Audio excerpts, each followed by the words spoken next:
ಸೇವಾ ಸಮಿತಿ ಗಂಗಾವತಿ ಪತ್ರಿಕಾ ಪ್ರಕಟಣೆ ದಿನಾಂಕ 13/9/2025 ರಾಜ್ಯಾದ್ಯಂತ ಮತ್ತು ಗಂಗಾವತಿ ನ್ಯಾಯಾಲಯಗಳ ಸಂಕೀರ್ಣದಲ್ಲಿ ರಾಷ್ಟ್ರೀಯ ಲೋಕ ಅದಾಲತ್ 4 ನ್ಯಾಯಾಲಯಗಳಲ್ಲಿ ನಡೆಸಲಾಯಿತು. ಸದರಿ ಶ್ರೀ ಗೌರವಾನ್ವಿತ ಮಾನ್ಯ ಸದಾನಂದ ನಾಗಪ್ಪ ನಾಯ್ಕ್ 1ನೇ ಹೆಚ್ಚುವರಿ ಜಿಲ್ಲಾ ಮತ್ತು ಸತ್ರ ನ್ಯಾಯಾಧೀಶರು, ಗೌರವಾನ್ವಿತ ಮಾನ್ಯ ಗುಂಡಪ್ಪ ಬಸವಣ್ಣಪ್ಪ ಹಳ್ಳಕಾಯಿ ಹಿರಿಯ ಸಿವಿಲ್ ನ್ಯಾಯಾಧೀಶರು, ಗೌರವಾನ್ವಿತ ಮಾನ್ಯ ಶ್ರೀ ನಾಗೇಶ್ ಪಾಟೀಲ ಪ್ರಧಾನ ಸಿವಿಲ್ ನ್ಯಾಯಾಧೀಶರು, ಗೌರವಾನ್ವಿತ ಮಾನ್ಯ ಕುಮಾರಿ ಮೇಘಾ ಸೋಮಣ್ಣನವರು ಹೆಚ್ಚುವರಿ ಸಿವಿಲ್ ನ್ಯಾಯಾಧೀಶರು, ಗಂಗಾವತಿ ಸದರಿ 4 ತಾಲೂಕು ನ್ಯಾಯಾಲಯದಲ್ಲಿ ಒಟ್ಟು 10,144 ಬಾಕಿ ಪ್ರಕರಣಗಳಿವೆ. ಸದರಿ ರಾಷ್ಟ್ರೀಯ ಲೋಕ ಅದಾಲತ್ನಲ್ಲಿ ಅಪಘಾತ ವಿಮೆ, ನೀರಿನ ಬಿಲ್, ಬ್ಯಾಂಕ್ ಸಾಲ ವಸೂಲಿ, ಮನೆ ಕರ, ಕೌಟುಂಬಿಕ ದೌರ್ಜನ್ಯ, ಜೀವನಾಂಶ, ಚೆಕ್ ಬೌನ್ಸ್, ಜನನ ಮರಣ ಮತ್ತು ಕ್ರಿಮಿನಲ್ ಕೇಸುಗಳನ್ನು ಸೇರಿ 2,510 ಪ್ರಕರಣಗಳನ್ನು ರಾಜಿ ಸಂಧಾನಕ್ಕೆ ಆಹ್ವಾನಿಸಲಾಗಿದೆ. 1ನೇ ಹೆಚ್ಚುವರಿ ಜಿಲ್ಲಾ ಮತ್ತು ಸತ್ರ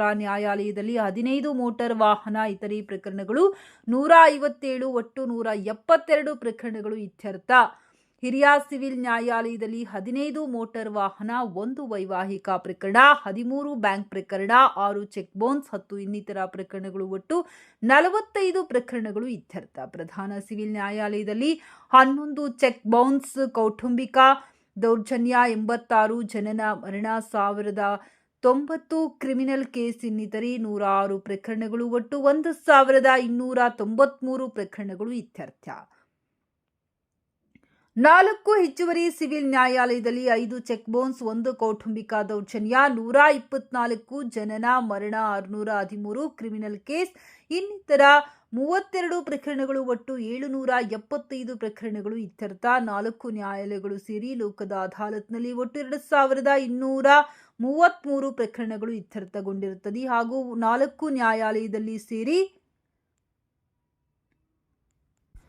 4,43,35,214 ರೂಪಾಯಿ ಮೊತ್ತವನ್ನು ಸರ್ಕಾರಕ್ಕೆ ಜಮೆ ಮಾಡಲಾಗಿದೆ. ಸದರಿ ಲೋಕ ಅದಾಲತ್ನಲ್ಲಿ ವಕೀಲರು ಸಂಘದ ಅಧ್ಯಕ್ಷರು ಮತ್ತು ಉಪಾಧ್ಯಕ್ಷರು ಮತ್ತು ಸದಸ್ಯ ಕಾರ್ಯದರ್ಶಿ ಹಾಗೂ ಸಂಘ ಸದಸ್ಯರು ಮತ್ತು ಸರ್ವ ಹಿರಿಯ ಮತ್ತು ಕಿರಿಯ ವಕೀಲರುಗಳು ಲೋಕ ಅದಾಲತ್ನಲ್ಲಿ ಭಾಗವಹಿಸಿ ಲೋಕ ಅದಾಲತ್ತನ್ನು ಯಶಸ್ವಿಗೊಳಿಸಿದರು.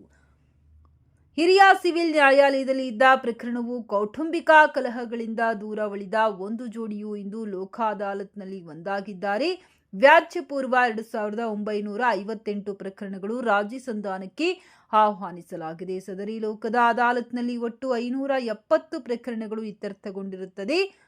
64,58,547 ರೂಪಾಯಿ ಮೊತ್ತವನ್ನು ಸರ್ಕಾರಕ್ಕೆ ಜಮೆ ಮಾಡಲಾಗಿದೆ. ವರ್ಷಗಳ ನಡುವಿನ ಭಿನ್ನಾಭಿಪ್ರಾಯ ಒಂದು ಕ್ಷಣದಲ್ಲಿ ಪುನಃ ಒಂದು ಸವಿನೆನಪುಗಳ ಮೂಲಕ ಒಂದು ಬದಲಾವಣೆಯಾಗುವ ಮೂಲಕ ಮತ್ತು ಹೊಸ ಜೀವನಕ್ಕೆ ಹೊಸ ಜೋಡಿಯಂತೆ ಕಾಲಿಟ್ಟಿದ್ದಾರೆ ರಾಘವೇಂದ್ರ ಮತ್ತು ನಾಗಭವನವರು. ಅವರಿಗೆ ಜೀವನಕ್ಕೆ ಎಲ್ಲರೂ ಸೇರಿ ನಾವು ಹಾರೈಸ್ತಿದ್ವಿ. ಜೊತೆಗೆ ನಮ್ಮ ಸಾಹೇಬರೆಲ್ಲರೂ ಇದಕ್ಕೆ ಅನುಕೂಲ ಮಾಡಿಕೊಟ್ಟಿದ್ದಾರೆ. ಮನೆಯಲ್ಲಿ ಯಾವ ರೀತಿ ತಂದೆ ತಾಯಿಗಳು ತಮ್ಮ ಮನೆಯ ಸದಸ್ಯರಿಗೆ ಈ ರೀತಿಯ ಭಿನ್ನಾಭಿಪ್ರಾಯ ಬಂದಪ್ಪ ಅಂದರೆ ಅದನ್ನು ಬಗೆಹರಿಸಿ ಒಂದು ಹೊಸ ಜೀವನಕ್ಕೆ ದಾರಿ ಮಾಡಿಕೊಡೋ ರೀತಿಯಲ್ಲಿ ದಾರಿ ಮಾಡಿಕೊಟ್ಟಿದ್ದಾರೆ. ಹಾಗಾಗಿ ರಾಘವೇಂದ್ರ ಮತ್ತು ನಾಗಭವನವರು ಅವರಿಗೂ ಕೂಡ ಋಣಿಯಾಗಿರಬೇಕು. ಅದ್ರ ಜೊತೆಗೆ ಅವರೇನು ಈ ಒಂದು ಕೆಲಸ ಮಾಡಿಕೊಟ್ಟು ಒಂದು ಹೊಸ ದಾರಿಗೆ ಹೊಸ ಜೀವನ ಮಾರ್ಗವನ್ನು ಹಾಕಿಕೊಟ್ಟಿದ್ದಕ್ಕಾಗಿ ಅದನ್ನು ಸಾರ್ಥಕ ಮಾಡಿಕೊಡುವಂಥ ಒಂದು ಜವಾಬ್ದಾರಿ ಅವರಿಬ್ಬರ ಮೇಲೆ ಇದೆ ಅನ್ನುವಂಥ ಮಾತನ್ನು ತಮಗೆ ನೆನಪು ಮಾಡಿಕೊಡ್ಲಿಕ್ಕೆ ಹಿಡಿತಾ ಇದ್ದೀನಿ. ಹೀಗಾಗಿ ಅವರಿಗೆ ಒಂದು ಹೊಸ ಜೀವನಕ್ಕೆ ಮತ್ತೊಮ್ಮೆ ನಾಂದಿ ಆಡುವಂಥ ಒಂದು ಸನ್ನಿವೇಶಕ್ಕೆ ಅನುವು ಮಾಡಿಕೊಟ್ಟು ಎಲ್ಲರಿಗೂ ಕೂಡ ನಾನು ತುಂಬ ಧನ್ಯವಾದಗಳನ್ನು ಕೊಡ್ತೇನೆ.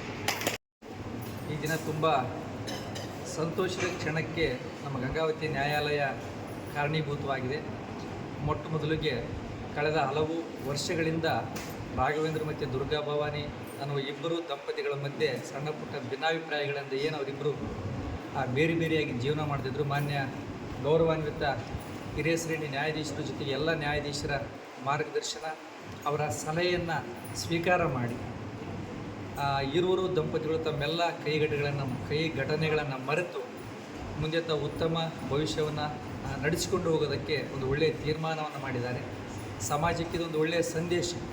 ಇವತ್ತಿನ ಸಮಾಜದಲ್ಲಿ ಭಾಳ ಸಣ್ಣ ಪುಟ್ಟ ಘಟನೆಗಳಿಗೆ ತಮ್ಮ ಮೂಗಿನ ನೀರಕ್ಕೆ ತೀರ್ಮಾನ ತೆಗೆದುಕೊಂಡು ದಾಂಪತ್ಯವನ್ನು ಅಂತ್ಯ ಮಾಡಿಕೊಳ್ಳೋದನ್ನು ನಾವೆಲ್ಲ ಸಾಮಾನ್ಯವಾಗಿ ನೋಡ್ತೀವಿ.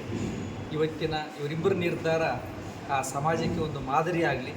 ಈ ರೀತಿ ಎಲ್ಲಾದರೂ ಸಣ್ಣ ಪುಟ್ಟ ಭಿನ್ನಾಭಿಪ್ರಾಯಗಳು ಬೇರೆ ದಂಪತಿಗಳಲ್ಲಿದ್ದರೆ ಇವರನ್ನು ಆದರ್ಶವಾಗಿ ಇಟ್ಕೊಂಡು ಸಮಾಜದಲ್ಲಿ ಅವರೆಲ್ಲ ಒಂದಾಗಿ ಬಾಳಲಿ ಅಂತೇಳಿ ಹೇಳ್ತಾ ಮಾನ್ಯ ಗೌರವಾನ್ವಿತ ನ್ಯಾಯಾಲಯ ಮತ್ತು ನ್ಯಾಯಾಧೀಶರು ಇದಕ್ಕೆ ಸಾಕಷ್ಟು ಸಹಕರಿಸಿ ಇರುವನ್ನು ಒಂದು ಮಾಡಿದ್ದಕ್ಕೆ ವಕೀಲರಾಗಿ ನಾವು ಕೂಡ ಮಾನ್ಯ ನ್ಯಾಯಾಲಯಕ್ಕೆ ಧನ್ಯವಾದಗಳನ್ನು ಅರ್ಪಿಸ್ತೇವೆ. ಅವರಿರುವರ ಭಾವಿ ಜೀವನ ಸುಖಮಯವಾಗಿ ಸಾಗಲಿ ಅಂತೇಳಿ ಭಗವಂತನಲ್ಲಿ ಕೇಳ್ತೇವೆ.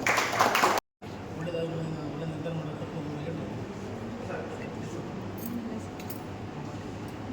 ಎಲ್ರಿಗೂ ನಮಸ್ಕಾರ. ಎಲ್ಲರಿಗೂ ನಮಸ್ಕಾರ.